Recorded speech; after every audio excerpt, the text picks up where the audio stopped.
Welcome to Wake, a cold reading of James Joyce's Finnegans Wake, just to hear it out loud. Join Toby Malone and TJ Young, along with some special friends, as we puzzle our way through what we once thought was an unreadable book to produce a surprisingly listenable podcast. It is Monday, November 18th, 2024. It has been 178 days since we've started reading, with 496 pages complete of 628, meaning we have 132 pages left to go and are 78.98% of the way through Finnegans Wake. Welcome to episode 32 of Wake, the podcast that's all about spreading the word, bringing the purpose and underlining the vital as we fulfill a long-held bucket list item, reading James Joyce's Finnegans Wake out loud just once. I'm your host, Toby Malone, joined as ever by the man who always brings a smile to the face of everyone in every room he's ever been in. It's TJ Young. Hi, TJ. Oh, hi. I wouldn't say everyone. Sometimes I do. Everyone. Upset. Sometimes it's a director who's messing with your play. And I'm just like, hey, you know what? You and I have to talk real quick. But speaking of delightful guests, joining us, bringing the gravity and depth that we're all craving so much around here, is the man who holds the record for the most non-TJ and Toby appearances on Wake. It's award-winning playwright and all-round good guy and genius, Neil Wechsler. Hi, Neil. Hello, guys. I always feel like you just tolerate these introductions. You always... never look very happy. I'm excited to be here, and I am proud of that record. And I'm hoping to. Yeah, and I don't think it'll be broken. Yeah. Well, it's always a good day when we can bring you in because you take this book more seriously than anyone we know, and that's a good thing. I think it's nice to get a little bit of insight and analysis into what we're doing, and you've been a great supporter of what we're doing, even though you're very tolerant of our slapdash approach to the work. No, it's great. As I've said, I think that's the best path into it. And yeah, it's been fun hearing it evolve, and it's fun to participate. Yeah. Have you been listening along since we last saw you in the night lessons?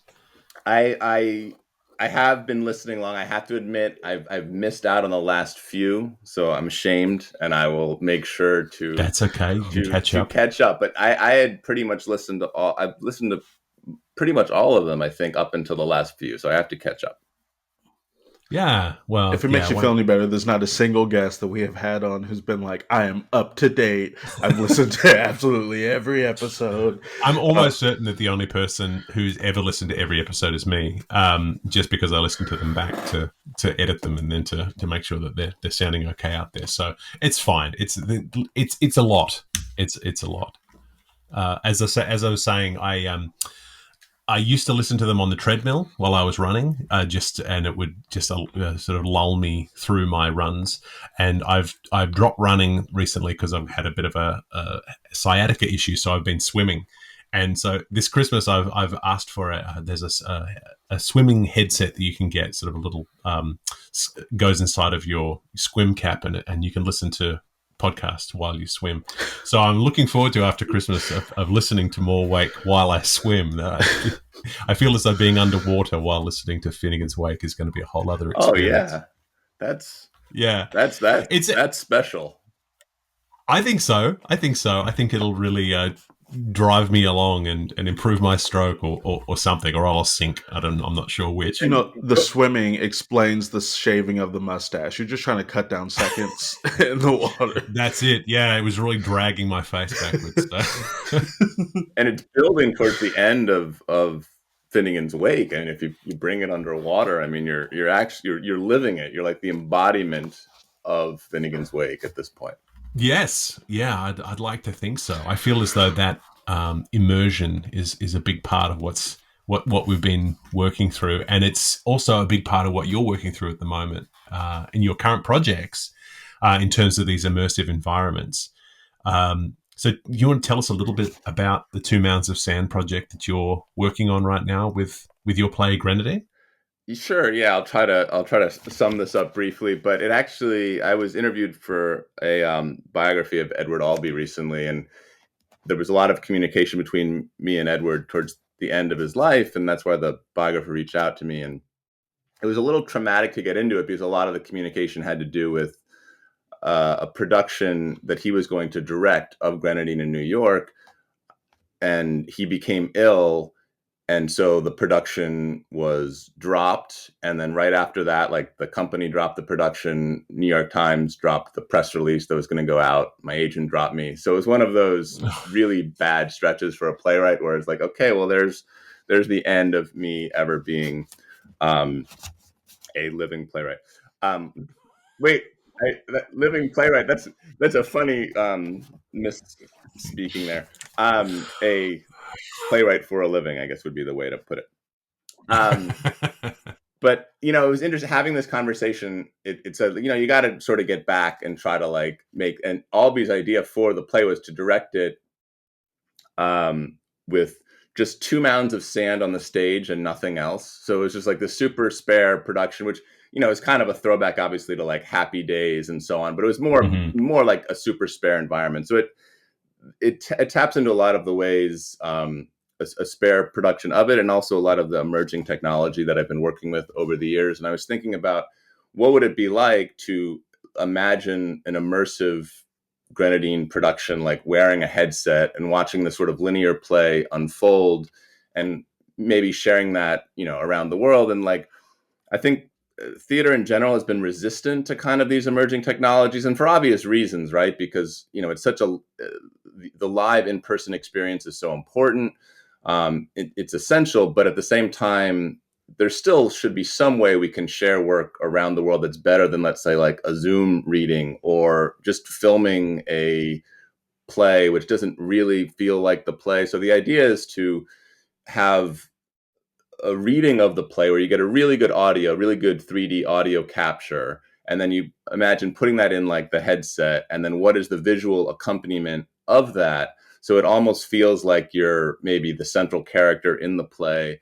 And a lot of research is required to make this work, but long and the short of it, there are a few things that are kind of in motion now, both from companies that are doing some readings of the play, some schools that are kind of interested in exploring the technical aspects of the play, and the technical aspects of making that happen. And so my thought is you kind of bring those two things together and maybe something will come out of it. So that's basically where I am with it right now.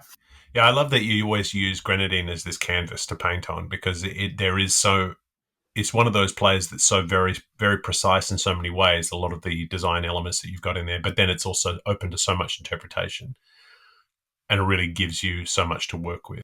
And I've had students, when I used to teach at Waterloo, students interpret Grenadine in so many different ways in my acting classes. And that was always really fascinating about the way they approached it. And then my wife's high school produced a production of Grenadine, and their interpretation was entirely different to anything that we did at Waterloo. And I love that. I love the fact that there's so much flexibility there, and so that you can take it into that immersive environment. Yeah, I had the student come in and say he wants to be a playwright. He's a first year. Asked him, what's your favorite play? He said, Zoo Story. And I was like, then do I have the play for you? And I think he's read it twice now. And we were actually talking about a play he's writing right now. He's like, I want it to feel as precise as Grenadine, is actually what he said. And I was like, that's great. So you're inspiring the youth. I love that. And yeah, no, and it's the kind of thing that makes you, want to keep pursuing something like this, even though it feels like this kind of, hopeless thing, because obviously you were talking about a lot to make this something like this work, like an immersive project like this work. But I really do think this idea of there are multiple people in different places around the world that I think are interested in something like this, both in maybe the piece itself and then also in just what a presentation like this might do for the piece. So I think that, so it's cool to just hear stories like that. Thank you.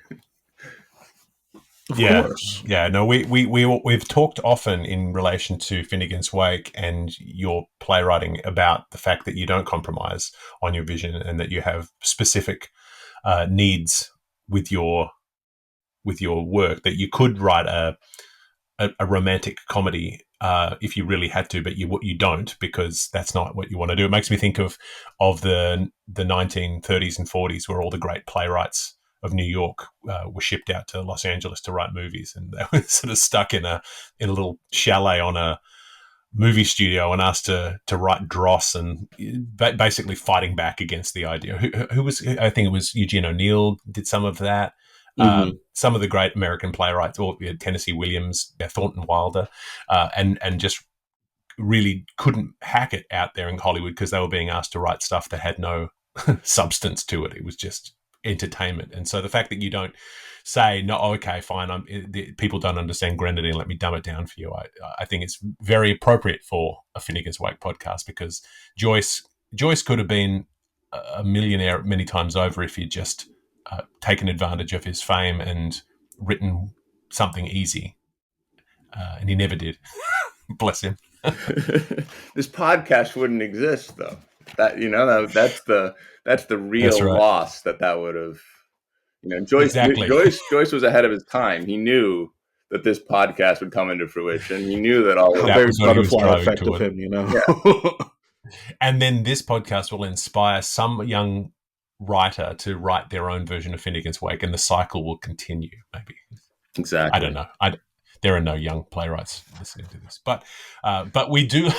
Looking at the stats, it's overwhelmingly white men in their 50s who are listening to this. But we love you all of our listeners. I was once married to a white man in his 50s. I do love them. that one didn't work out so well. So. Yeah, very true. Speaking of technology issues, I just want to make sure I'm not seeing the bars going up and down on my time. Does that matter? I just don't want to. No, you're good. I'm good. Yeah, we see it on our end. So. You can cut that or it could be part of the.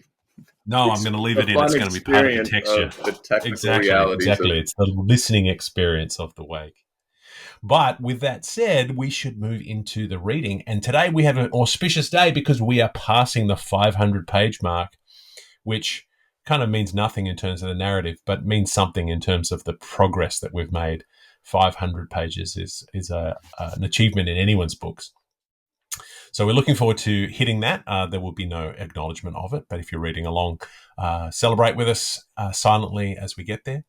We are, as always, reading from the Penguin Modern Classics edition of Finnegans Wake, published in 2000 with a foreword by Seamus Dean.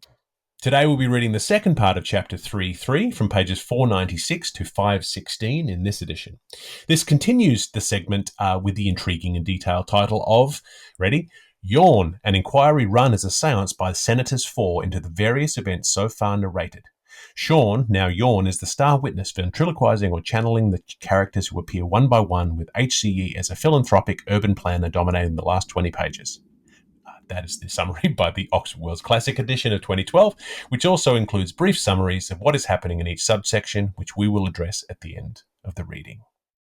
And now, without further ado, Finnegans Wake. Pater paterum cum filiabus familiarum, orbat now, and arriring out of her Marjorie watersheds, and to change that subjunct from the trauma turgid for once in a while, and darting back to stuff, if so be you may identify yourself with the him in you, that fluctuous neck merchampter, blood fatter and milk mudder, since then our too many of her, abba nullifi, and getting on to the daddy again, as them were ne'er free of. Was he in tea ere he went on the beer, or didn't he on time do something seemly, heavy in sugar? He sent out Christy Cullum, and he came back with the jailbird's unbespokables in his beak, and then he sent out Le Caron Crow, and the PCs are still looking for him. The seeker from the swade, the bees abouties from the parent swarm, speak to the right, roticist cacani, he con ne'er be bothered, but mon ere be waked. If there is a future in every past that is present, quie qui non novi queen again, and quique qua at Queenigans quake. Stump, his producers, are they not his consumers? Your exagmination round his factification for incamination of a warping process. Declaim, Ara, Irara, Hirara man, weren't they arriving in clandestines for the embandiment of ad regius agnidapes, fogaballers and pan high burnskers after the crack in the lean years, scalp jaggers and health hunters, like the mesicles of the great god, a scarlet trainful, the two-edged Petrarch totaling legates and prelaps in their aggregate ages 2 and 30 plus undecimed centuries of them, with insiders, extra omnes, and tutti fruttis, all cunked from Rathgar, Rathanga, Roundtown, and Rush, from America Avenue and Asia Place and the Afrian Way and Europa Parade and Bisagar the Wallies of New Suck Wilds, and from Vico, Mespo Rock, and Sorrento. For the lure of his wheel and the fear of his apadumic, to his salon d'espara in the keel of his crow like loads of oars flocking fast to Mount Max, a magnetic, afeard he was a gunner, but affared to stay away, Marionites, dumb drummers, Lucanicans, ash tumors, batters by parks, and Crumlin boyards, Phillipsburgs, Cabraists, and Finglassies, Ballymunites, Rahanaiacs, and the Bettlers of Clontarf for to contemplate and manifest and pay their first-rate duties before the both of him, 12 stone aside, with their thieve Leroux and their Sherve the Thirst, and their whiskey and Adfernos, and their whiskey and Nebreos at and in the licensed booziness primuses of his delightful bazaar in the United Magazine Hall by the magazine wall, Hosties and Co. exports for his 566th birthday. The grand old Maganus Moore, Percy and Raleigh, taker of the tributes, their Rinsky, Papa Cork, and Piotr the Grape, holding Dunkers, Durbar, Boot Kings, and India rubber umpires and Shaws from Paisley and Muftis and Muslim and Sultana raisins and Jordan Almonders and a row of Jam Sahibs, an odd Principessa in her pettied coat, and the Queen of Knights clubs, and the Claddagh ringleaders, and the two Salamins, and the Halfa Ham, and the Hanses Khan with two fat Marashers, and the German Selver Geyser, and he polished up, protemptible, tintantambulating to himself so sulphuric, and there was J.B. Dunlop, the best tyrant of Irish times, and a swanks of French wine, Stuarts and Tudor keepsakes, and the Caesar Vitch for the current counter, Leo de Garius Sant Legger riding lap saddle long legs up the oak staircase on mule back like a Maxadius Ister Protos, hind quarters to the fore and kick to the lift, and he handy grabbed on to his trully natural anthem, Horsebus, keep your tally up, and as much as the hall of the vacant Fronaroom, Old Loaf's buttery could safely accommodate of the houses of Orange and Better's MP, permeated by Druids DP, Brehones BP, and Flahulags FP, and Agiopemenites AP, and Anti-Pummelites PP, and Ulster Kong, and Munster's Herald, with Athcli and Signing, and Athlone Pursuivant, and his Imperial Catchering, his Fainawan, and his Gemni-Nose Sanctions, and Ufid, and Ortolan, and his diamond-skulled Grand Dowker Adamantaya Lubioskuska, all murdering Irish amok and amack out of their boom companions in Punch, Jab, and Doggerel, and Pamel and Gugarati, after plenty of his fresh stout and his good balls of malt, not to forget his Ols of Mononor, his beers O'Reilly, sopped down by his Panny and Agalorum, at Kennedy's kiln she ned her dough, back of her bake for me buns, socializing and communicating in the deification of his members, for to nobble or salvage their hero bit of him, the poor old Balse Loose, with his Arthurius Clay Roses, Doderic Ogonock rack, busted to the world at large on the table round, with the floodlight switched back as true as the Vernons have Brian's sword, and a dozen and one by one Tilly Tallows round in ring camp, circumassembled by his daughters in the foregiftness of his sons, lying high as he lay in all dimensions in court dress and Ludmer's chain, with a hoggo fluorescent of his swathings round him like the commolium of sense in an Italian warehouse, Erica's clustered on his hair, the spectrum of his present mocking, the candy dites of his dad-tid bag pudding prodded to the deaf spot, bewept of his children and seraphim, poors and personalities, venturous drones and dominators, ancients and all ancients, with his buttoned-up expositoed for sale after referee's inspection, bulgy and glorious, bung to ignorious, healed, cured, and embalmed summate, pending a resurrection of his bogey, most highly astounded as it turned up after his life overlasting, at thus being reduced to nothing. Bappy go gully and gaff for us all, and all his morties calisthenic, tripping a treepes, nini a twanting, mulo mulelo, homo humilo, don't see oh deddy, oh, dude, oh boss, oh Murther, oh Mord, mamato, moot maro, oh smirch, oh smirts, Woe Hillel, woe Holol, thou Thuoni, thou Thaunaton, Umartir, Udamnor, Chit Merg, Ulumu, Huam Kuam, Malawinga, Malawanga, Sir O Sir, CRC, Hamovs, Hemovs, Mamor, Rockqueem Eternual, give Donal I in Dolemni. Bad luck's per pepperpot, loosen his eyes. Pish! But there's leps of flam in Funnycoon's wick. The cane has passed. Lung lift the king. God save you, king, muster of the hidden life. God surf you's kingly, adipose rex. I had 4 in the morning and a couple of the lunch and 3 later on, but your souls to the dowel, do ye? Fink, fime, fud? Impassable tissue of improbable liars. Do you mean to sit there where you are now, coddling your supernumerary leg, with that bizarre tongue in your toxchap, and your hindies and shindies like a muck in a market, sorely boy, repeating yourself and tell me that? I mean to sit there on this act knoll where you are now, surly guy, replete in myself, as long as I live in my home spins like a sleeping top, with all that's buried of sins, incense, insides of me. If I can't upset this pound of pressed olives, I can sit up zoons of sounds upon him. Oliver, he may be an earth present.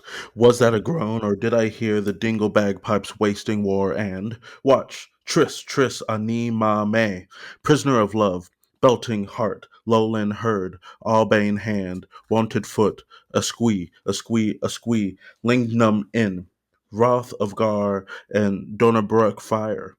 Is the strays world moving mound, or what static babble is this? Tell us. Who is he? Who is he? Who is he? Who is he? Linking in. Who is he? Who is he? Who is he? The snare drum. Lay your lung to the ground. And dead giant man alive. They're playing thimbles and bodkins. Clan of the gale. Hop. Who's within? Dove gale and fin shark. They are ring to the rescue. Zin zin zin zin. From Abu. Cromwell to victory. We'll gore them and gash them and gun them and gloat on them. Zin zin. Oh, widows and orphans, it's the Yemen. Red shanks forever. Up lanks. The cry of the roe deer it is. The white hind. Their slots. Link link. The hound hunt thoring. Send us and peace. Title. Title. Christ in our Irish times, Christ on the heir's independence, Christ hold the freedmen's chairmen, Christ light the duly expressed, slog, slanked, and slaughter, rape the daughter, choke the pope, Aru, cloudy father, unsure, non good, zin zin. Sold, I am sold, Brian a bribe, my Esther, my sister, Brian a bribe, goodbye, Brian a bride, I sold. Pipette dear, me, fort, fort, by route, march, me, I'm true, true, it's old, pipette, my precious, zin, Brian a bride, bet my prince, Brian a bride, my prince, my precious, zin, Brian a bride, my prince, when you sell, get my price, zin, pipette, my priceless one, oh, mother of my tears, believe for me, fold thy son, zin, now we're getting it. Tune in and pick up the foreign countries. Hello? Zin. Hello? Tenant. Tell your title? A bride. Hello? Ballymaricret. Am I through miss, true? Tit. What is the tit? Silence. Act drop. Stand by. Blinders. Curtain up. Juice, please. Foot. Hello. Are you cigar shanking wheat? I got you. Gobblelands. Carrot cans. Parfait. Now, after that just a jiff siesta, just permit me a moment. Challengers deep as child's play to this, but by our soundings in the Swiss channels, land is due. A truce to demob swore words.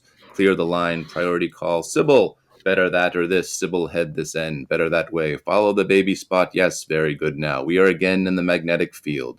Do you remember on a particular Luke's summer night following a crying fair day, moisten your lips for a lightning strike and begin again, mind the flickers and dimmers? Better?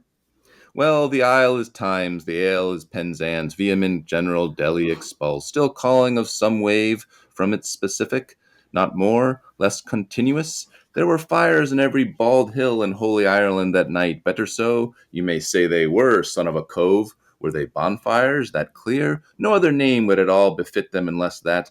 Bonfires with their blue beards streaming to the heavens. Was it a high white night now? Whitest night mortal ever saw. Was our Lord of the Heights nigh Our Lady of the Valley? He was hosting himself up and flosting himself around and ghosting himself to Mary's murmur like an Andean upper Balkan.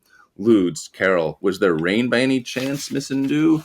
Plenty. If you went far enough, there fell some fall of little winter snow, holy as ivory.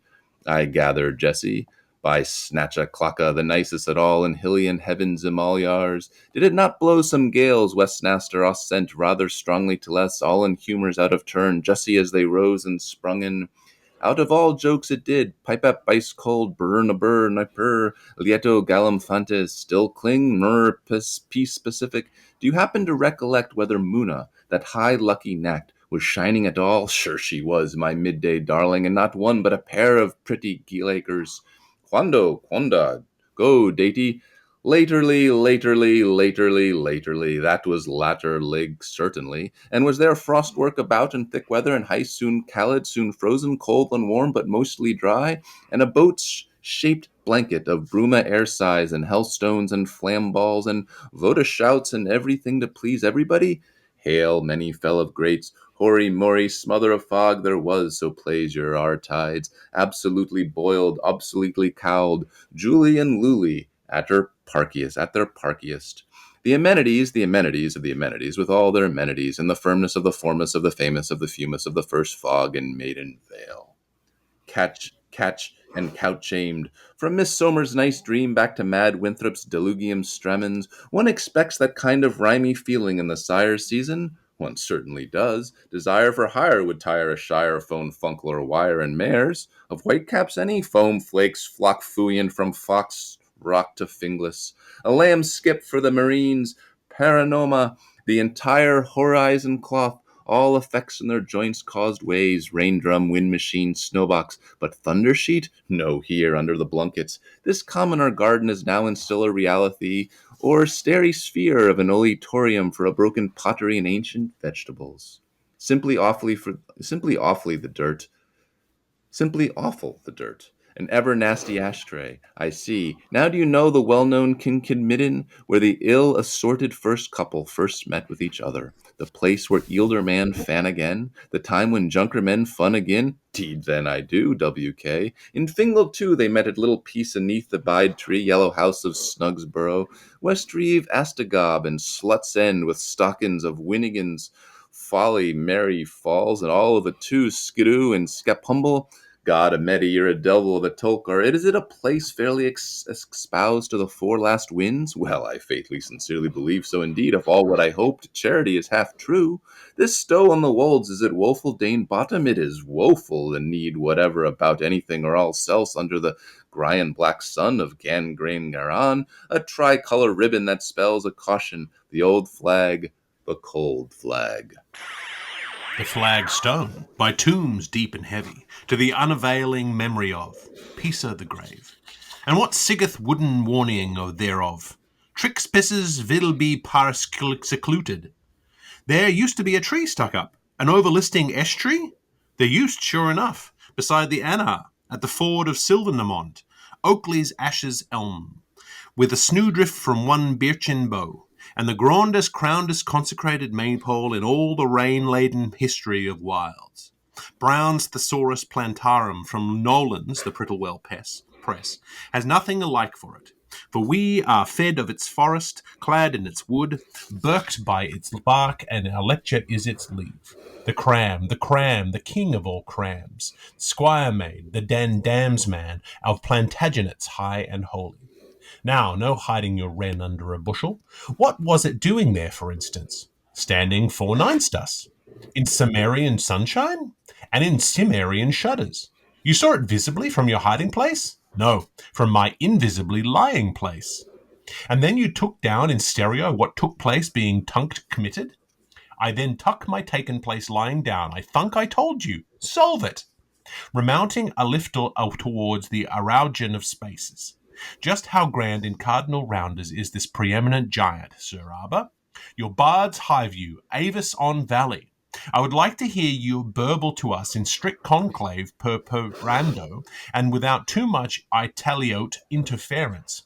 What you know in petto about our sovereign beanstalk, Tonans Tomatius. Odite!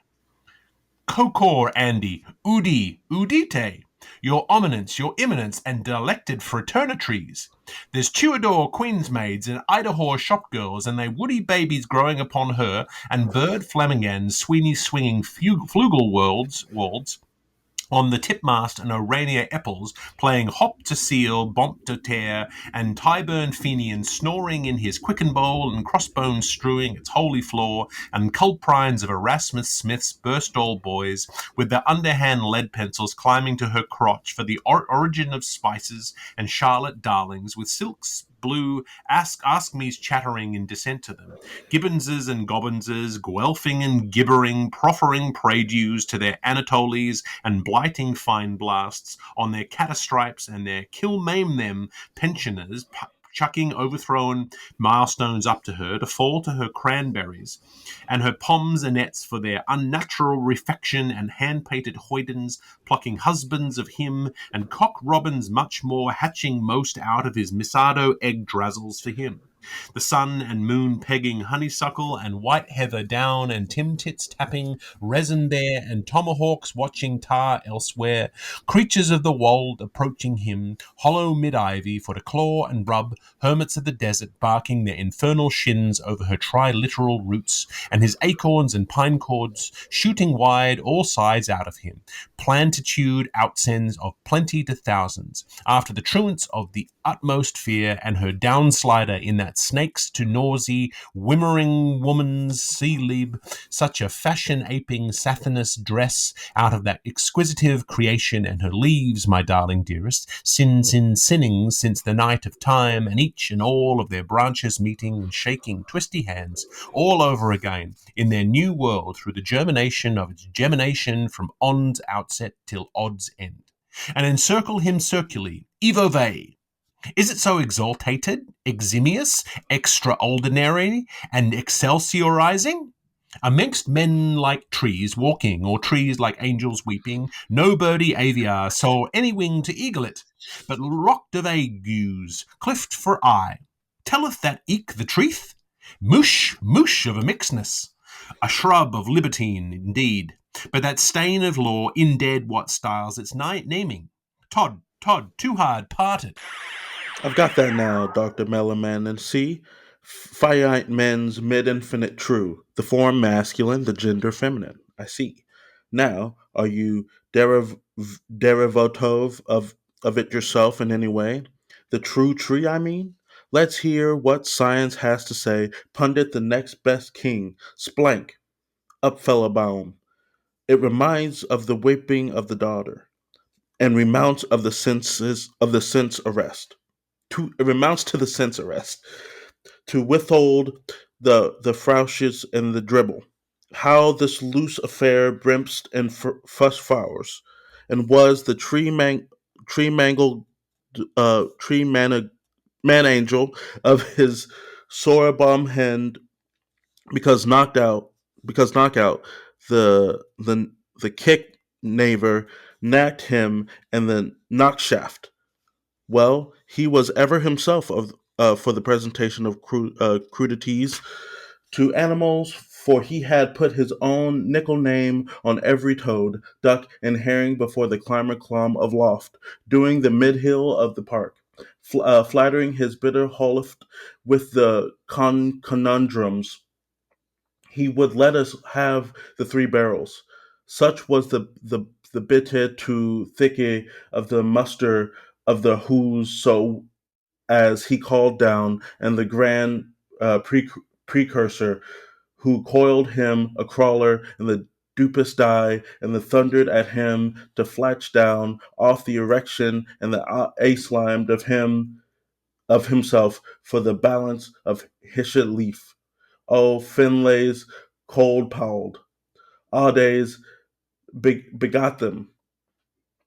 Were you there, Hera? Where were you there when they lagged through the comb? Whoa, whoa, who?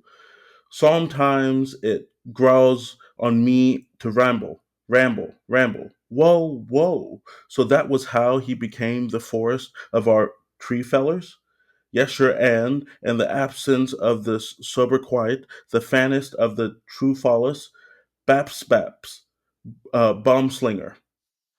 How near do you feel to the Copa promontory, sir? There do be days of dry coldness between us when he does be liking the linging house far astray, and there do be nights of wet wind whistling when he does be making me onions whoop all kinds of ways. Now you are mayor of the mark, land's own road. She's threwed her pippins thereabouts, and they've cropped up tooth one edge with hate's to leaven this so cried isle. Now thorny born, follow the spotlight, please, concerning a boy. Are you acquainted with a Pagany vicariously known as Tusher's Tom, who is? I suggest Finoglam as his habitat. Consider yourself on the stand now and watch your words. Take my advice. Let your motto be inter nubila numbum. Never you mind about my mother or Hapatout. I consider if I did, I would feel frightfully ashamed of admired vice. He is a man of around 50, struck on Anna Lynch's Pecco with milk and whiskey, who does messuages and has more dirt on him than an old dog has fleas, kicking stones and knocking snow off walls. Have you ever heard of this old boy Tom or Tim of the fishy stare who belongs to Kimmage, a crofting district, and is not all there, and is all the more himself since he is not so, being most of his time down at the Green Man, where he steals, pawns, belches, and is a curse, drinking gaily 2 hours after closing time, with the coat on him skin side out against rapparitions, with his socks outsewed his spring sides, clapping his hands in a feeble sort of way, and systematically mixing with the public going for groceries, slapping grates and little gets soundly with his catgut belts, flapping bare sides and waltzy wembling about in his accoutrements, always in font of the tubber knuckles, like a long-armed lug, when he would be finished with his tea. Is it that fellow, as mad as the brambles he is? Touch him, with the lawyers sticking to his truer shins, and the swat me knotting on the bask of his beret. He has kissed me more than once, I am sorry to say, and if I did commit glad rolleries, may the loon forgive it. Oh, wait till I tell you. We are not going yet. And look here, here's my dear, what he done, as snooks as I am saying so. Get out, you dirt, a strangely striking part of speech for the hottest worked word of a brogue. You're not unhindered in odd times, mere thumb show lately. How do I know? Such my billet. Buy a barrack pass, ask the hornies, tell the robbers. You are alluding to the picking pockets in Lower O'Connell Street. I am alluding to the peck and packet, but I am alluding from Laura Connor's treat. Now, just wash and brush up your memorias a little bit. So I find, referring to the patter of the present man, an eerily demented brick thrower. I am wondering to myself in my mind, choir ark of the covenant, was Tusher a Methodist whose name, as others say, is not really Tom, was this salt son of a century from Boterstown, shivering William, the sealiest old forker ever hawked Cranach, who was always with him at the big elm, and the arch after his teeth were shaken out of their sockets by the rang dog for having 5 pints 73 of Nunarian blood in him abaft the seam level, the scatterling wearing his cow-beamer and false clothes of a brewer's grains patterned with back buckins with his motto on, "You'll remember," ostensibly for the occasionally of the 12th day Pax and Quantum wedding. I'm wondering. I bet you are. Well, he was wandering, you bet, whatever of his was his matter. In his mind, too, give him his due, for I am sorry to have to tell you, Hullo and Evo, they were coming down from off him. How culious epiphany! Hodi casus ebsob frac conton. It looked very like it. Neither knows Nisus and neither garments. Man is minder of the ma. What? Willie? Walty? Aye, another good button gone wrong. Blonde man's blaff, like a skib's leaked lintel, the arbour lightened with Pamela's, Peggy Lee's, Polly Wally's, questuants, quaintaquilities, quickamarys. Concaving now convexly to the semi-demi hemispheres and from the female angle, music ministering, were the subligate sisters P and Q, Clopatrix chiriapist, mutatus mutandis, in pretty much the same pickle, the peach of all piedom, the quest of all quicks. P-Queen ourselves, the prettiest pickles of unmatchable mute aunties I ever bo-peeped at. Seesaw shall see she, since the town go went gonning on pranksome quain. Silks appeal and sulks are lusty, boy and giddle, gape and bore. I hear these two goddesses are liable to sue him. Well, I hope the two Collinses don't leg a bail to shoot him. Both were white in black arpists at Cloever spilling. Knicked? Gelsy back. I languished, listed, out etudes for the right hand. Were they now? And were they watching you as watcher as well? Where do you get this wash? This representation does not accord with my experience. They were watching and watched watching. Fetchers all. Good. Hold that watching brief and keep this witching longer. Now, retouching friend Tomsky, the enemy, did you gather much from what he let drop? We are sitting here for that. I am Russian mad, no lie, about his shapeless hat. I suspect you must have been. You are making your thunderous mistake, but I am dung sorry for him too. Oh, Sham, not really? Were you sorry you were mad with him then? When I tell you I was Rushamara with myself altogether, so I was, for being sorry for him. So? Absolutely. Would you blame him at all stages? I believe in many of an old stagger. But what seemed sooth to a Greek summoned Nuth to a Gentile? Who kills the cat in Cairo coaxes in Gaul? I put it to you that this was solely in his sunflower state, and that his heliodraping het was why maids all sighed for him, ventured and vied for him. Hmm? After Patawayu, Kansas, Lebanon, and New Amsterdam's, it wouldn't surprise me in the very least. That tear and this mole you tear in our smile, 'tis life that lies if women's eyes had been on our old undoing, lid after lid, reform and mind size his deformation. Tiff puff up my nostril, would you puff an earthworm outer my ear? He could Claude boost his eyes to the birth of his grace. Could slump all his lot through in half of her play, but he just couldn't laugh through the whole of her farce.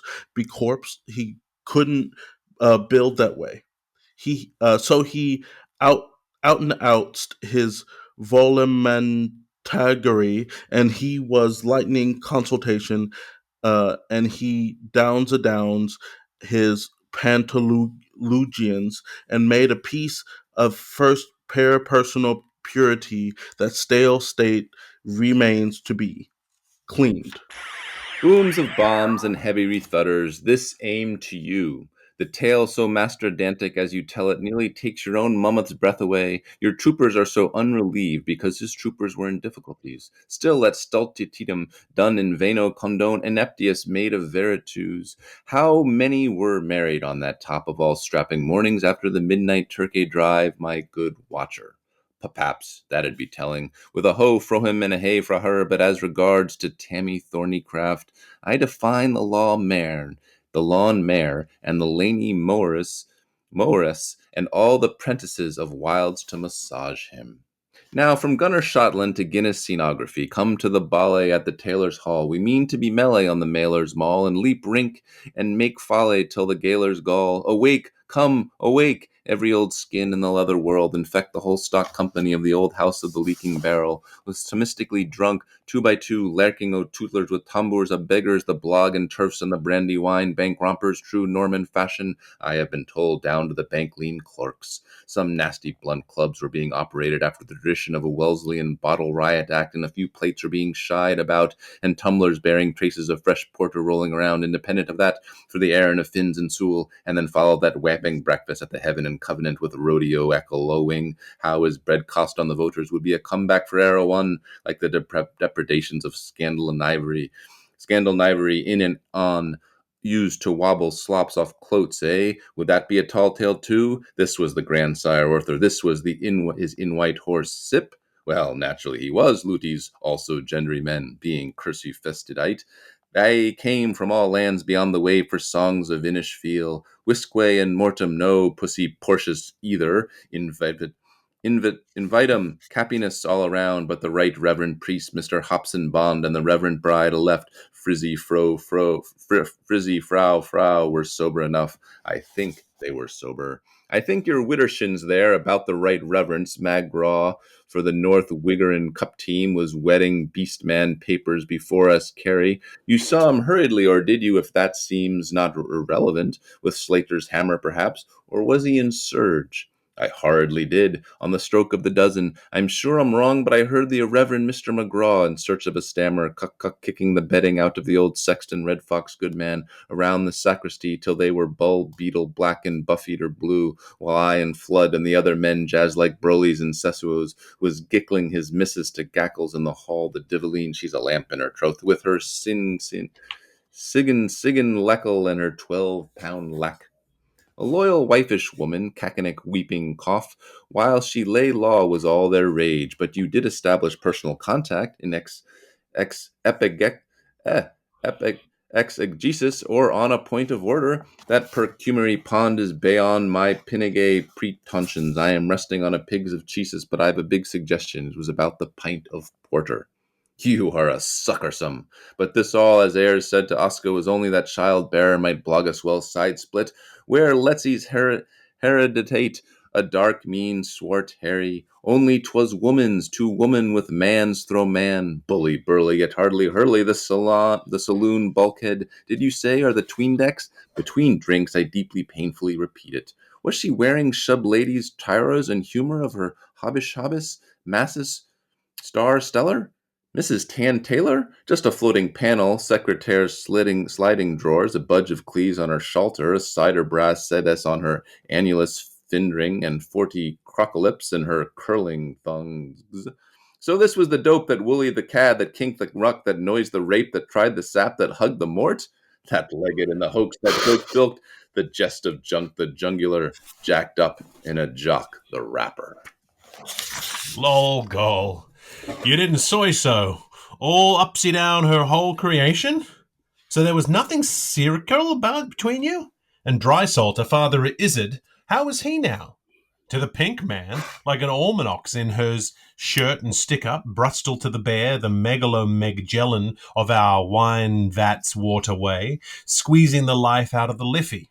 Christopher Carambus, such is zodisfaction. You punk me. He came, he kished, he conquered. Vulturuvarnar, the must of his glanceful coaxing the beam in her eye, that musked belle of this masked ball, Annabella, Loverbella, Poolabella, yup. Tien Tong Tolatone in Sabina's. Aye, she was lithe and pleasable. Wilt thou the lee? Wilt thou the he? Wilt thou the hussif? The quicker the deef, the safter the scepter, saf. But the main, the mightier, the stricker, the straight. To the vast go the game. It is the circumconversioning of an antediluvial paganings by a Huguenot Cranwell energuman, or the K-code-edition of an absequiliterous Patagonian to the herarium of a cabotinesque exploser? I believe you. Tape top, really, oh really? Not, we're nowhere without ye. In steam of Cavos now our botos above our hearths doth hum, and Malchus crackles logs of fun, while Anglus cheers our Ingles. So lent she him an ear to borrow his manhood, so it appears, and borrow his namus? Soulful eyes and sallowful hair weed, and the sickly sigh from her gingering mouth like a Dublin bar in the morning. Primus ori forsti me. The park is gracer than the whole, says she, but Shackleton's my fortune? Ever sort of being artained? You've soft a say wi ye, flatter o forward, and that, honey, I hurriedly chew you. Is that answers? It am query. The house was toot and come in by the bridge called Tiltas, but are you solemnly sure, beyond the shatter of the canicular year? Nascitur ordo seculi numfit. Seriously and serenely sure behind the shutter, securius indicat umbris tellerem. Date as? Your time of immersion? We are still in drought of Aminus Domine, Marcus of Corrig, a laughing hunter and purty Sue. And crazy-headed Jorn, the bullway born? Fluteful as his Orcan, ex Ugola Lenonomen. And jams of Delphins born, or as old as lay of Tofat? Daunts in the Nijitski Choreopiscopally like an Easter sun round the colander, the vice, Taranta boon today. You should him prance the polecat. You should sniff him wops around. You should hear his peedy grots shraying as his skimpy skirpa crasher defa carumbus, a za dancer indeed. Der villish glad too. Auto veto semi ricordo. The pantaglionic affection through his blood like a bad influenza in a leap at bounding point. Out of prisky Poppagenua, the palsied old priamate, home from Edwin Hamilton's Christmas pantaloonade, Oropros, Roxy, and Panther here at the Gaiety, tripudiating round the area with his 52 heirs of age. They may reel at his likes, but his noe bonum shin do. And wit was Lillabill Isabill Mandive made it, tryst and trans in trinnies and trains. A take back to the virgin page, darmit. I grant ye. The Quarbus quartet were there too, if I mistake not, as a sideline, but pace the contempt of Senate well to the fore, and an animancy meeting, metamorphosed to decide where again when to meet themselves, flopsome and jerksome, luber and Delaric, drinking unsteadily through the carry quadrilles and Listol Lancers, and Master sings always with the conservative fifth of theirs, eh? Like four wise elephants inundating under a 12 pedestal table. They are simple scandal mongers, that familiar and all. Normand, Desmond, Osmond, and Kenneth making magical history all over the show. In some hum, some hum, and other marriage feats all over stakes. They are a stumbling round the ranking roars, assembling when big Arthur flugged the field at Annie's courting. Suddenly, some well-fired clay was cast out through the Schappensteckers of Hoy's house. Shottenly, there was a Hellfire Club kicked out through the Wazitais of theirs were like heavy tots, Enville tumbling. 3 days, 3 times into the Volcrum, punch, or no et Ecclesiastes, no one, ninny. There is no hay in Eccles hostel. Yet and I saw a sign of him. It could scrape out his acquaintances, name or redress him, and we'll call it a night.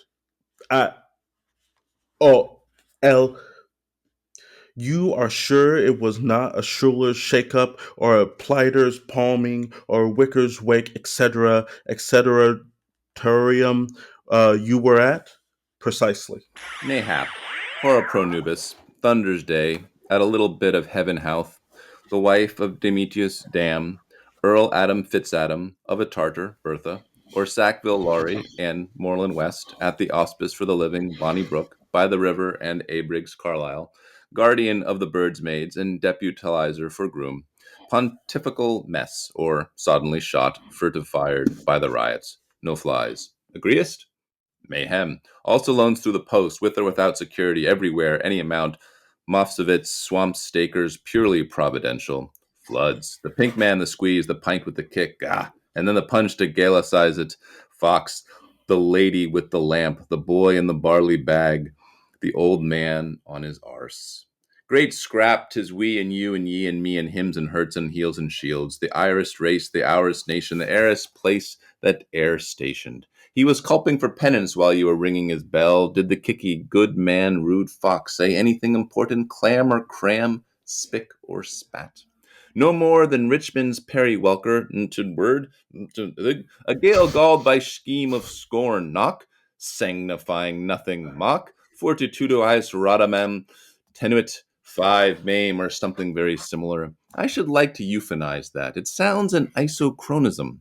Secret speech, Hazelton, and obviously disemboweled.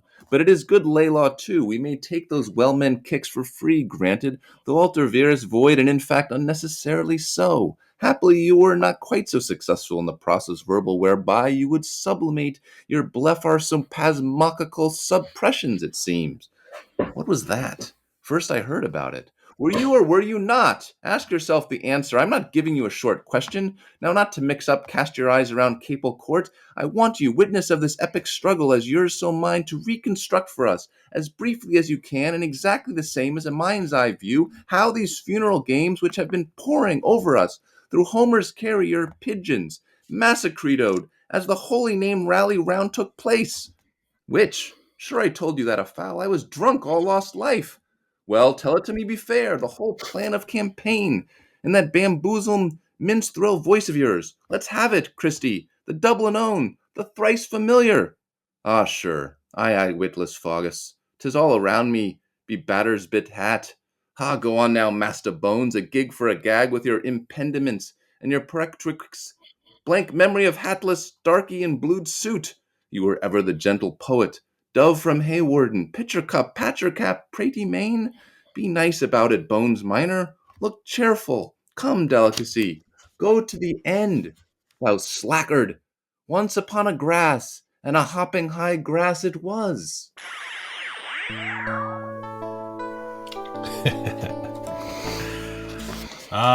Delightful. Always gallops along when you're here, Neil. I love it. And I have no idea what happened. The whole time I was like, I am not catching anything. You know what this reminds me of so much? Actually, we were talking about Albee earlier, right? And I remember being really frustrated with him at one point because we were talking about how theaters are so obsessed with summaries, plot summary, right? They're like so obsessed with like, can you describe that in one or two sentences? And I was like, they're always asking what it's about. And he said, Neil, the next time they ask you what your play is about, you say it's about 90 minutes. And I would say that like the response to what is Finnegans Wake about, it's about 628 pages. Oh, yeah. There are about and like the thing is someone's but this is we keep coming back to this, like, what is the meaning? The meaning is that this is the mirror up to nature. If you want to think that the world is simple and that you understand it and that the words are direct, then go ahead. Like there are lots of fortune cookies out there, right? You can have every log line you've ever asked for, 500 of them, 500,000 of them if you want. You can have all of that. But For sure. But you're not getting at the fact that you live as a person trying to understand in a world that lacks understanding. You are Sisyphus, and this is the rock. And if you want to try to push it up, go ahead. If you don't, you don't have to. I mean, that's the beauty of this. I think that the thing always comes is that it's kind of become a game for me, and it's a logic puzzle in a way where we have these explanations, quote unquote, about what's happened in the section. And I've already talked about how I feel like they leave out a lot of the innuendo and a lot of the dirty things that Joyce is saying, and all those things in those explanations. And I always try to be like, did I get enough so that way when we read, when Toby reads what they said happened, I'm like, yes, I got one of those. It's almost like a quizzing myself for a test I didn't know I had to take. We're also at a slight disadvantage because we're at part 2 of this chapter, and so the context that we set up in the previous one, which we recorded a few days ago, and we've now it's completely gone from my head. Yeah, so some of that context, if you're reading it through as this dialogue, jumping into the dialogue in the middle is a little bit troubling because you're not really getting that momentum. But yeah. And we talked about how with this section, since it is dialogue between several people, understanding who's speaking when and all that other stuff, which obviously Joyce knows, but there's no indication for us. It is almost that Sisyphean task, like you were talking about, Neil, where deciphering it, there's 1,000 ways to do it and sparse it, which is why people spend their whole lifetimes doing so.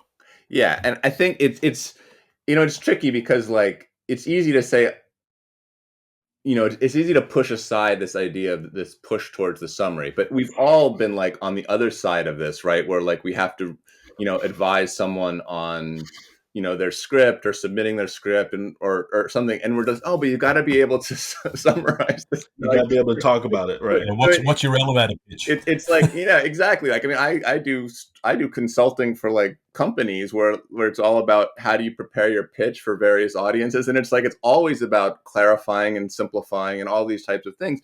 But the thing with this is certain things are harder than others, right? That's and certain things are more rewarding. I come back in this thing we just read, what to me, if you really had to find that epiphany moment, it's on top of 499, thus being reduced to nothing. It was the last few words of the first section that I read today, right? Thus being reduced to nothing. And I was thinking about this as I was reading it and as we were going through, the two works for me that I find to be the most, the best existential anchors for what it means to be a human are this one and Beckett's Endgame, right? Mm. And the reason is because this whole idea of reduced to nothing is that if you compare it to something like Hamlet's soliloquies, which are of course brilliant, right? In terms of pushing out, in terms of how we try to understand consciousness, how do we understand our place in the world relative to other people's place in the world?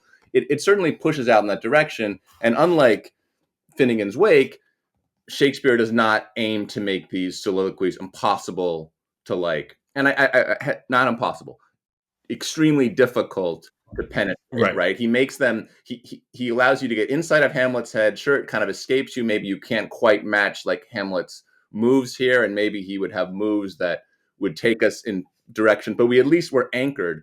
But that anchoring no longer exists.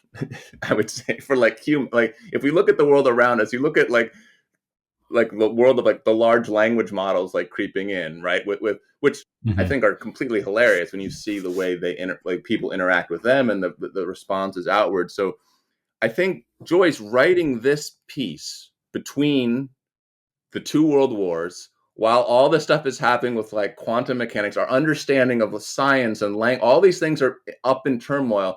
He realized that language itself was kind of in a mode of collapse, right? That our attempt to understand ourselves was in a mode of collapse. Beckett with Endgame afterwards was writing about, well, if it's a mode of collapse and I can't keep up with Joyce and I want to keep trying to understand the world, I'm going to go in the other direction and go super, super spare. But I think also provides challenges for readers when they get into something like Endgame, because they're kind of wait, I don't quite get it when the character looks out and says he alone had been spared, because when he looked out on the world, all he saw was ashes, right? But it's still more accessible than, let's say, Finnegans Wake. But then we have to realize that what he's basically saying is, no, Joyce was right in terms of this collapse, and now we're basically trying to understand the seeds of collapse while we try to process our existence. And of course, if you truly dive into that, you're left in that world of well, do you either just give up on the world, literally? Do you either just, we're in Camus' myth of Sisyphus, right? Where if there's no meaning, why not just jump? Oh, Camus, right?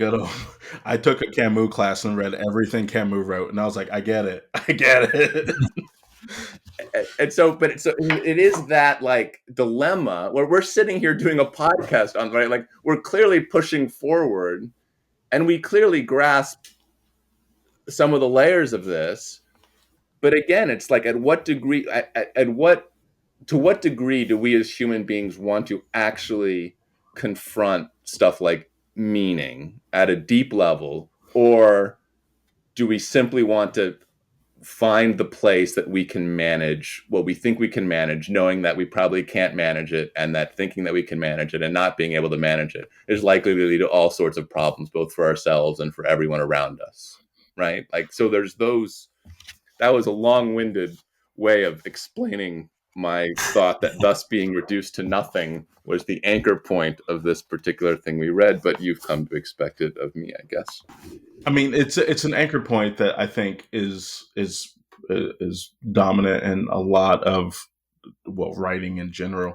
Like I've been rediving into Audre Lorde, and there's a statement that Lorde said that is like, we were never meant to survive.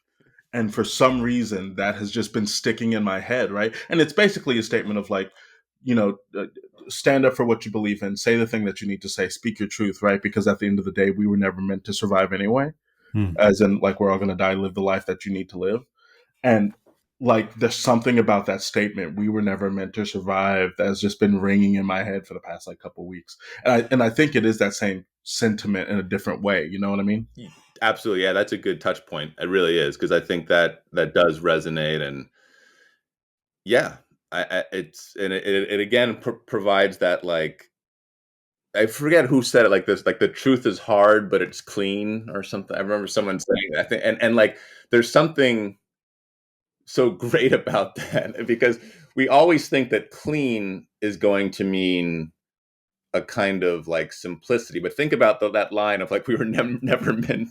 I mean, like, think of what like it actually means to face it, right? Like, even now we're not really facing, right? We're facing, that's a good touch point, but we're not really facing it. Like, so it comes back to Iago's line, I am not what I am, not who I am, right? There's the irony of like language always collapsing on itself, existence always collapsing on itself, and also wanting to avoid a kind of like, it's so easy to become pretentious with this stuff, right? Like we've seen this happen where people get like, this is like, you always talked about the purist thing, right? Like, the problem with like the way academia, I think, went for so long was like, it became a kind of badge to be able to almost talk like this, right? Like to talk in this sort of but like, it's not a bad. It's like, and so it's almost like there was like, where the academics and even like the avant-garde, I think, kind of like really messed things up for a lot of people, is because it became this thing of like, we see this in politics now too, right? Where intelligence turned into a kind of like, almost, and it's not to say that intelligence isn't like because it is important, but like the pretension is not good, nor is the reduction of like it's very hard to find the place at which we can treat this. It's a common thing. Everyone should be able to engage in this equally, right? There's nothing like, no one should like have like. I'm doing a really, really really good job of articulating this right now. It's like I'm like proving my point with my inability to articulate this. But why did we move in this direction of like trying to understand challenging things as being a kind of pretension? Like, to me, like, it should be the most like basic human questioning spirit that defines this. And everyone should be able to engage in this, because ultimately it's rooted in a kind of humility. Intelligence is rooted in humility, not its opposite. And yet that's where we've gone, unfortunately. But it becomes very difficult with a book like this to live in that medium space where you are not taking it too seriously, but not taking it seriously enough. And so you can be the pretentious academic who lives and breathes and analyzes every syllable, or you can be like us, where we're skating through and just saying the words just to have said the words without any kind of analysis.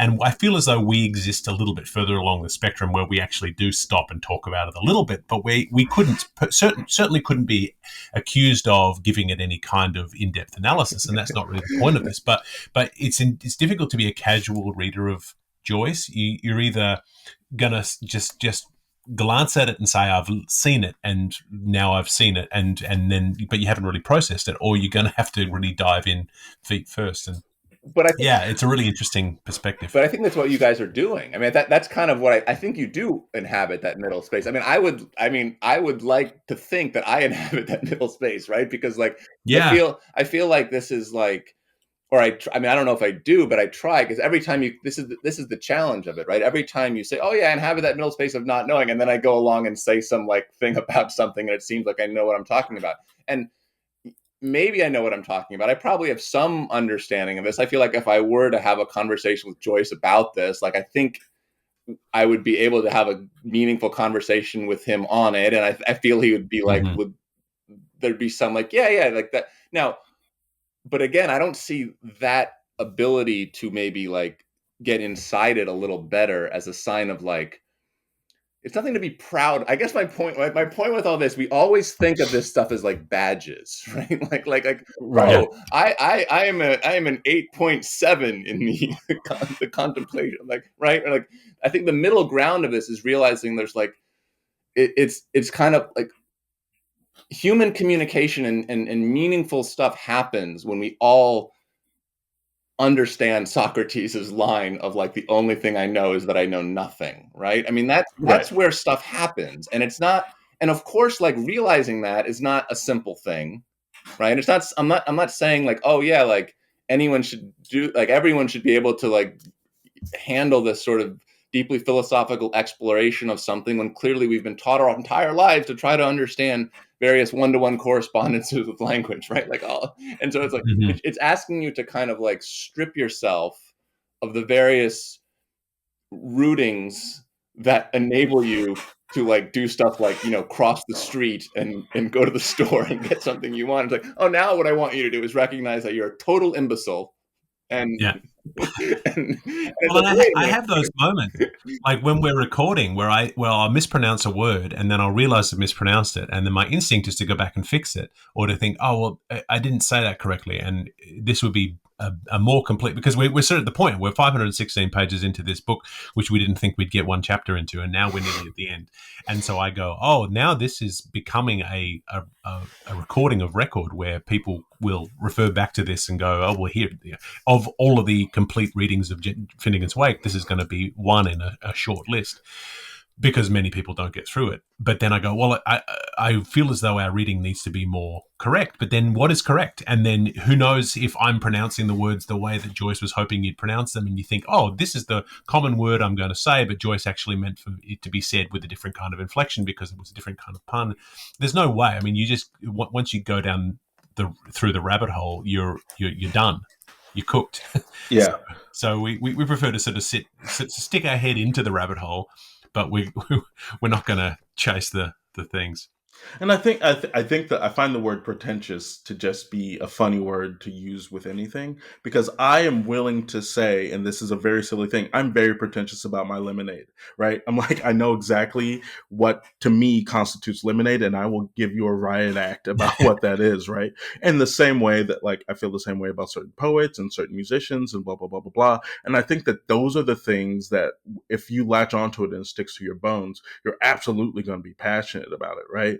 And the pretension really comes in for me whenever it's like an inability to accept any sort of iteration or understanding of what that thing might be, right? And going back to what you were saying, Neil, in academia, there seems to always be a desire for the quote unquote right answer, right?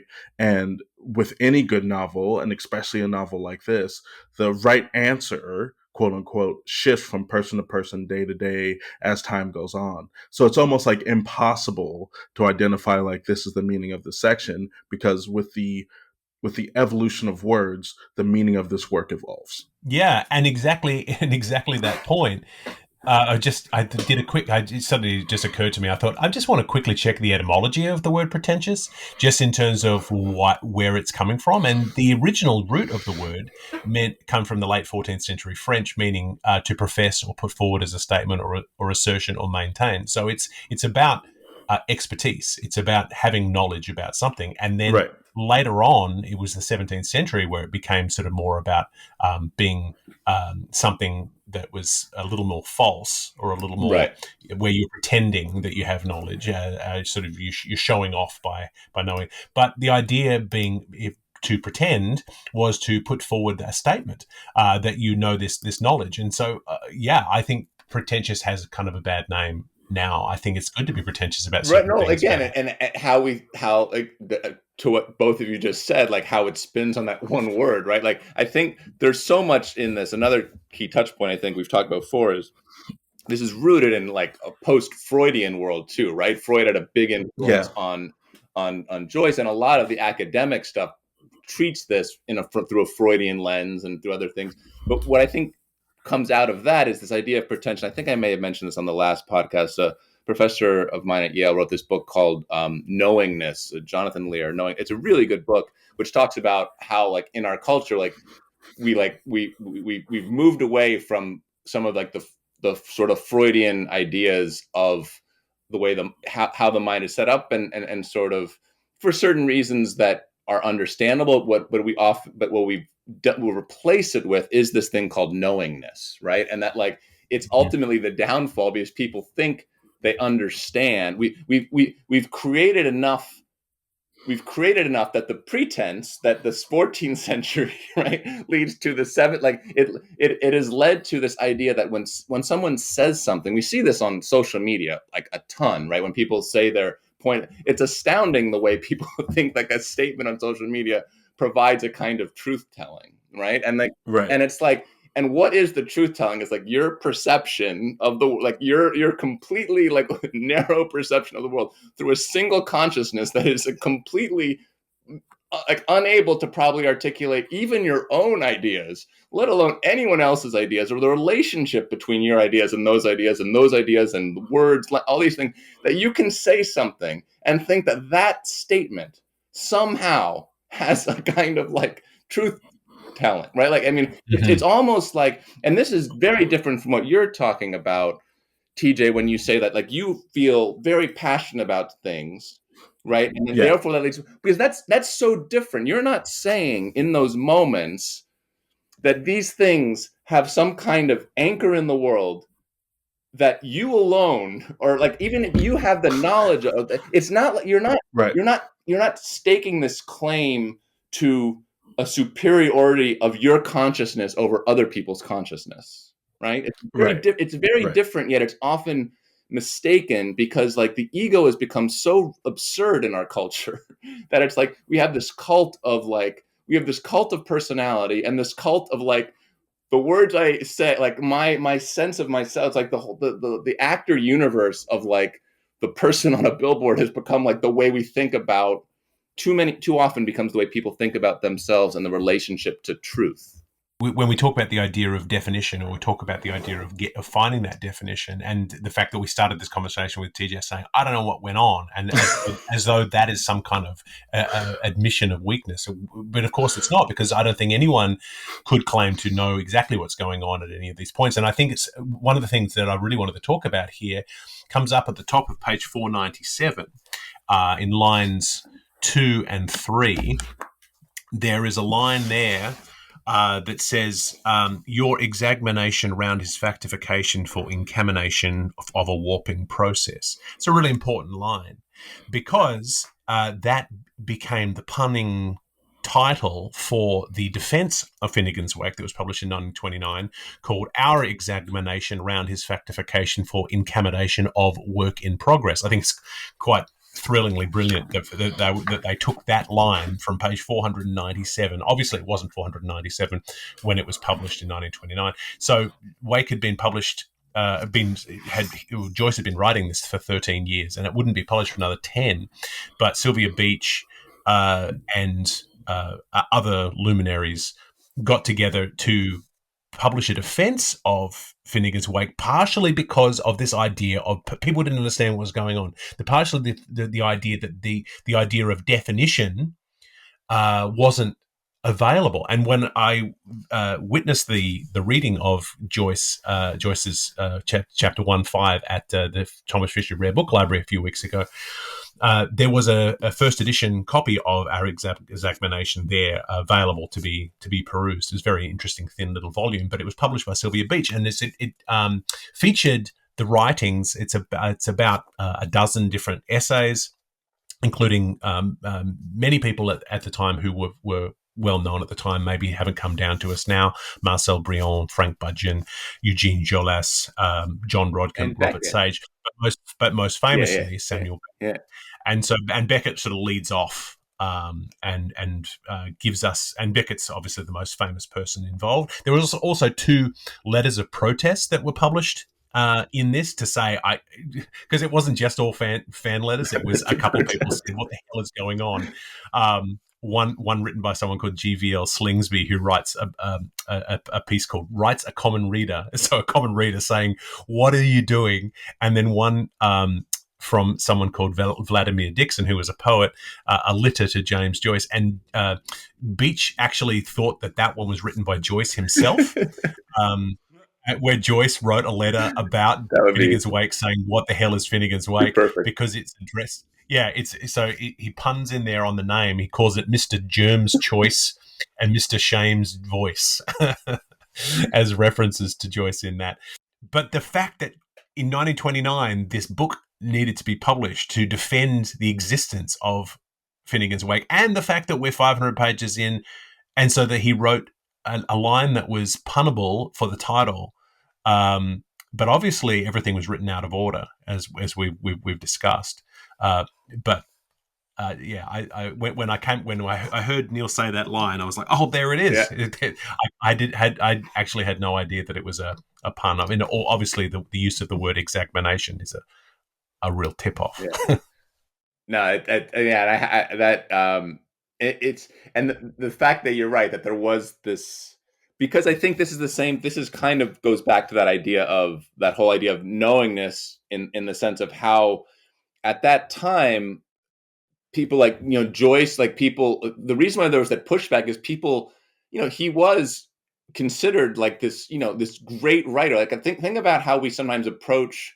Like we want them to give us answers, right? Like this is like the kind of thing, and this is even where like Freud felt the collapse of it. Like the patients, they don't want to be told, "Hey, by the way, you're going to have to explore all this really challenging stuff," and or like what a like I just give me a freaking pill and call me in next week, right? Like so that like part of this is how our culturally we've moved. Like thought is painful. Like people want to have it both ways, right? And so that's and so the push you can't have it both ways. Like you mentioned the middle. What the middle means doesn't it mean what it means is both, right? It's like it doesn't mean it means like I just talk about flipping on it. I just said you can't have it both ways. What the middle means is both. So talk about like collapsing on yourself in the wrong expression, but it means like it means both, and this might actually be the Borges flip on it, like everything and nothing, right? Like it means when I say it means both,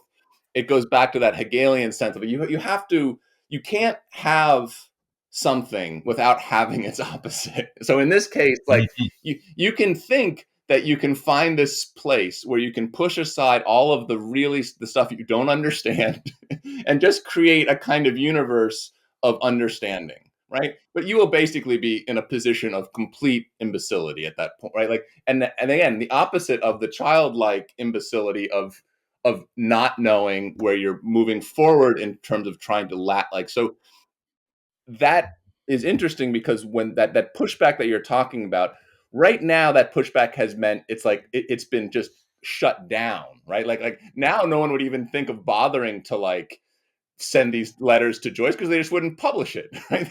Right. Like the system has eliminated this idea of people who provide challenges to those in power of the academia of whatever these, like we have now put ourselves, we can talk about Joyce, of course, because he's dead, but we don't want to talk about a living Joyce. Like, God, we would push that guy into the gutter the soonest we'd have, because like the last thing we want to do is upend our privilege of knowledge, right? And so like the fact that it's great that was a time where someone like that actually had like a position where they weren't just removed or just not published. I mean, that's anyway.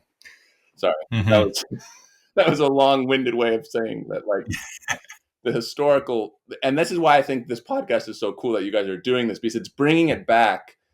Even if you say, oh, well, not a lot of people are listening to it, I bet some of the people though that are listening to this are really going to get a lot out of it in the way that they can now approach a world where thoughts like this don't have a lot of place to thrive, right? So it's like, I think it's like it's really valuable in that sense. So even I don't know, maybe that's my final point for today is like that. I think it's really good you're doing this for that very reason, that I have a hunch that some people will pay this forward in a really cool ways in their own world. So this pocket of whatever number of people, that'll multiply, and like there'll be some exponential return to the value of this.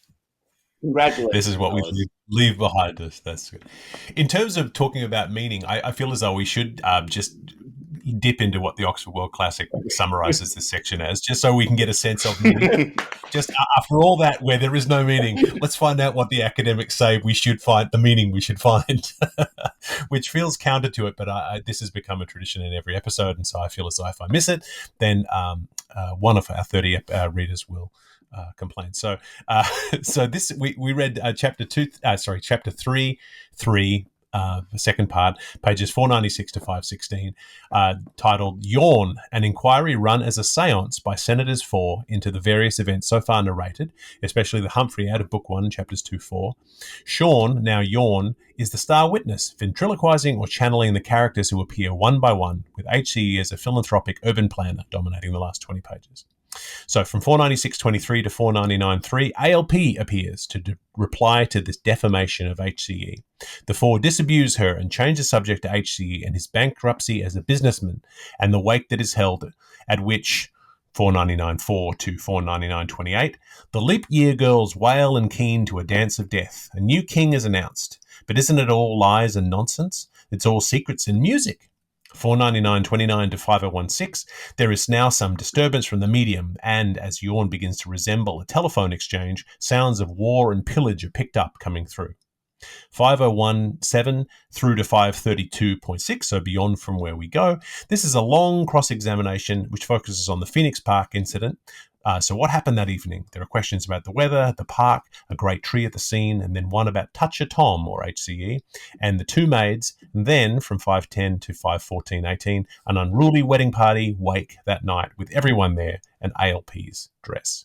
So a lot in there. And I really did appreciate the way that it kind of felt like a greatest hits return to what was happening in chapter 1, reminding us of the lyrics of the Ballad of Percy O'Reilly from time to time, or a lot of these things. I think Festy King came up a couple times, TJ, so you're out of luck. You're going to have to write that play. No, they said a new king. I didn't see the word.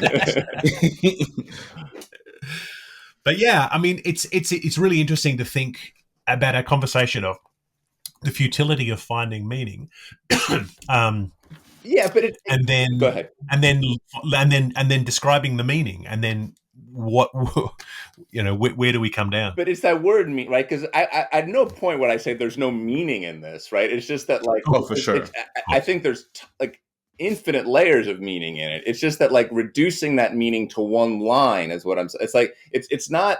It's the multivocal nature of it. We live in a very univocal type of correspondence with it. So it's like so the word meaning, just like the word pretentious, all these words, we have to recognize that, like, you can't bottle it up. So I'm not saying that summary is not important or that people don't want that summary. Like, it's good to have that summary, but to think that the summary is somehow the answer in the way, like the No Fear Shakespeare. Oh, we don't need the Shakespeare. We'll just give the summary of it, and like that'll be what the students will read. It's like it's this idea that all you have to do is reduce something to its one-to-one correspondences to get at meaning. The moment you do that, then meaning collapses. It doesn't mean that summary isn't important, but that it's just one layer of many layers. That's kind of the.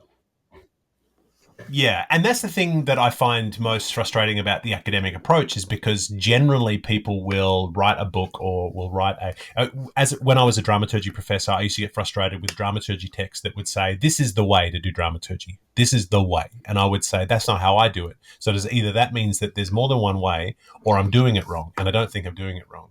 So the idea that this is the one definition, Oxford World Classic put their foot down and say, this is what this means, is one approach, it's one definition, but it's not necessarily all it is. And one of the things that sort of really brings me on to is that on page 500, there's a repeated sound of zin zin that comes in. TJ, you spoke about this section here, and I looked that up because I thought, what is going on here? And that I found that really interesting because from definition, first of all, the first hit that I found on zin zin and Finnegans Wake came from a company whose business it is, a modern company who have adopted the name Zin Zin. And they've said, why are we called Zin Zin? And they said Zin Zin is a name that is a colloquial French for crazy or bonkers or loopy or nuts or whatever. But it's also a French placeholder name that means something when you don't know or specify the actual name, like when you say, what do you call it, or thingamajig or whatever. In French, Zin Zin means that. But this company is a company whose job it is to name other companies. So they're a naming agency. They are coining names for other things, which is very Joycean. And it's very, I mean, obviously Joyce is also, with the antenna, with the noise of the telephone exchange coming in. So, but the fact that it's using a French phrase for a placeholder or a word that you use for other words, and then it's been adopted by this modern agency in a very savvy kind of way to suggest that we are the ones who name other things. And then it's a word that comes up in Finnegans Wake where Joyce continually names other things. I thought that was really, really cool. Yeah, that's cool. That Joyce also mentions immersion in this chapter, which I felt was a nice sort of circular moment when we were talking about immersion at the beginning. Yeah, lots of fun stuff in this chapter, even though we don't know what's going on. You do know. Don't shortchange yourself. You know what's going on. You just also don't know what's going. It's like it's living with it's living with. Well, it's I mean, it's interesting. Duality is important. Well, it's because a lot of people who would say, I looked at Finnegans Wake, I heard Finnegans Wake, I don't know what's going on, so I quit. And I would say, well, what happens when you go to German opera? What happens if you go to German opera in Germany where there's no English surtitles? Right. Can you enjoy it? Of course you can, because there's a different kind of enjoyment where you understand, where you're interpreting different kinds of areas of meaning making. It's not necessarily about someone telling you a straightforward, the go-ahead plot, as Joyce said. And so there has to be different ways of interpreting things, and it's good to challenge ourselves in that way.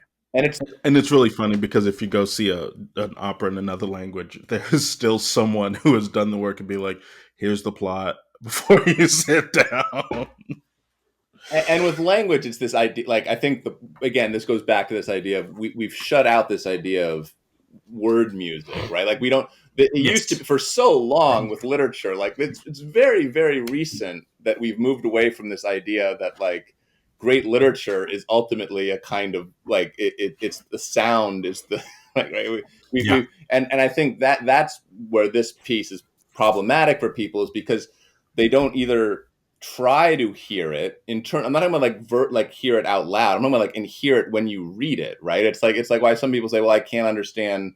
Like it's that sense of language for so long was basically poetry, right? Like the initial, like even like in theater, we're talking late 19th century, where there started to be this shift away to prose. The moment we shifted from poetry to prose, meaning became really problematic again, because people all of a sudden started to search for this kind of like, oh, now we have prose, right? Like so whereas like if you went back to like early art, ancient cultures, or religious texts, to go back then and be like, hey, by the way, what we're gonna do now is like, and of course you had with those religious texts, people spend their entire lives trying to understand, but it was clearly trying to understand, not one-to-one, but like, okay, we're going to talk about the 48 different ways this can work, right? Or whatever, and then layer those, and that's going to lead to, we've gotten away from that. And the moment you say that, oh, you think that's a good thing that we've gotten away from it, you have no hope for being able to access this, let alone access, any kind of meaning, I would think, other than like the most basic day-to-day operations. Absolutely. And that's why that word music is so important, because when you have moments where we're reading and I go, I have no idea what's happening, then I put that quest for meaning aside and I just enjoy the fun of being able to say these words. You wrap your mouth around these words, or the challenge of you had a long section in one area, Neil, where you didn't have a punctuation point or a period for maybe a page and a half, and you really got on a flow and you flew with it, and you clearly enjoying just the chance to carry that momentum through, regardless of meaning. And if we stop to pause for meaning, which I think a lot of reading groups do, and for good reason, they stop to say, well, what did it mean in that sentence? But when do they stop? Do they stop at the end of that 2-page paragraph and then say, well, what happened in that paragraph? Or do they go line by line? And yeah, they're very different ways of interpreting it, and it becomes bottomless. Yeah. Love it.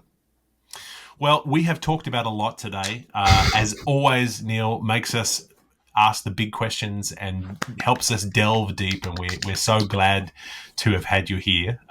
It's always a pleasure, Neil, so thank you so much. We will make sure that we put out some links to your Instagram and where you're putting out information about the grenadine projects that you've got going on at various colleges and places like that. So anything else that you wanted to let us know about? No, just thanks for having me again. And I hope maybe I'll see you guys one more time. And absolutely, you will. I'm looking forward to that already.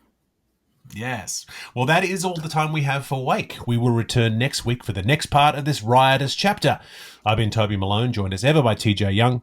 And as we wend our way toward the end of the book, one thing I can assure you of is that Neil will be back to join us in book 4. Thank you for being here, Neil. It's always a pleasure. We'll see you next week, yawners and jawners. This has been Wake, a cold reading of James Joyce's Finnegans Wake, just to hear it out loud. If you've made it this far, thank you for your dedication. Join us next week for another segment of Finnegans Wake and a chat about what we've found. Wake is a Moon Street Media podcast, engineered by TJ Young and Toby Malone. Our theme song is The Ballad of Perso Riley, arranged and performed by Meg Logue after James Joyce. Wake is recorded in Canada, where Finnegans Wake is in the public domain. For community and bonus content, join us at our free Patreon at patreon.com/wakepod. If you have questions about Finnegans Wake, don't ask us. We're just as confused as you are. See you next week.